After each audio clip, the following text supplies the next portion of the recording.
I really want to amplify something that Amaris and Sophia had said during their comments about the kind of absence of competition between the different forms and versions, right? That it's not about one replacing the other, the text or the performance, and how that sort of fixity is an incursion on certain traditions of poetry.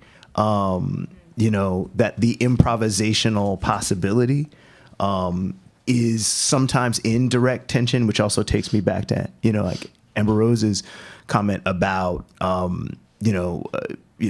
productive tensions, right? Like, what does it mean? And I think this also goes, to something Max said. What does it mean to be in a site of counterculture when you have one sort of cultural narrative, which is like, we're going to create this object, this book. We're going to create this canonical object, right?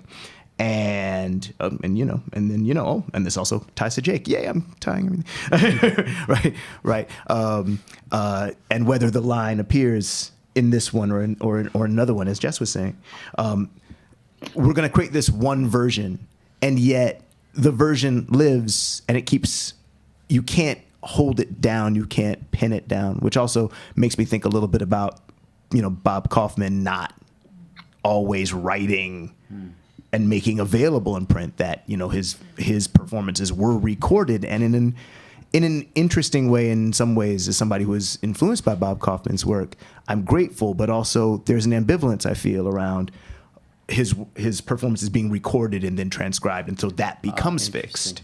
Yeah. Right. How does that improvisational flexibility, when it becomes the only recorded version, how that becomes canonical in a certain kind of way of creating a text, a history, and becomes a version without other versions. Yeah.